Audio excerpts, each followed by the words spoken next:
ಆಗೋದಿಲ್ಲ. ಯಾಕಂದ್ರೆ ಆ ಇಲಾಖೆ ಅಧಿಕಾರಿಗಳು ಎಲ್ಲದಕ್ಕೂ ನಾವು ಮುಖ್ಯಮಂತ್ರಿಗಳಂತ ಹೋಗೋಕ್ಕಾಗೋದಿಲ್ಲ. ಅವರೇ ಹಲವಾರು ಸಮಸ್ಯೆಗಳಿರ್ತವೆ, ಹಲವಾರು ಕೆಲಸ ಕಾರ್ಯಗಳಿರ್ತವೆ, ಇಡೀ ರಾಜ್ಯ ನೋಡ್ಕೊಳ್ಬೇಕಾಗ್ತದೆ.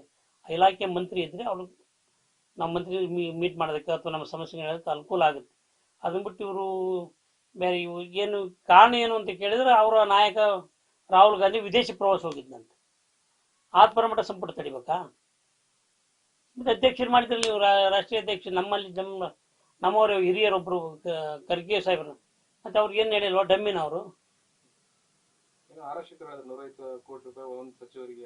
ಅದಂತೂ ಬಹಳಷ್ಟು ನಡೆದಿದೆ. ಯಾರು ಕೊಡ್ತಾರ ಅವ್ರು ಮಂತ್ರಿ ಆಗ್ತೀವಿ ಅಂತಕ್ಕಂಥದ್ದು ಒಂಥರ ಮೋಸ್ಟ್ಲಿ ಕಾಂಪಿಟೇಷನ್ ನಡೆದಂಗೆ. ಅದಕ್ಕೆ ಲೇಟ್ ಆಗಿರ್ಬೇಕು ಅಂತ ನನಗೆ ಅನ್ಸಕೈತಿ.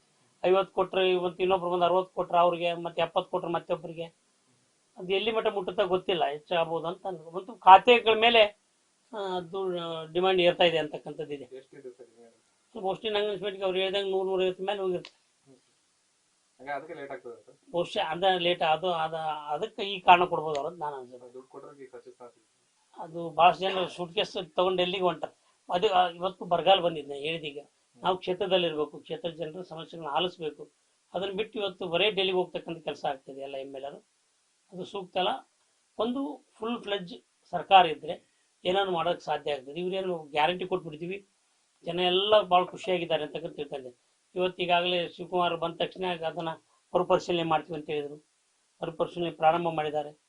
ಹಲವಾರು ಜನ ಅದಕ್ಕೆ ವಿರೋಧ ವ್ಯಕ್ತ ಆಗ್ತಿದೆ.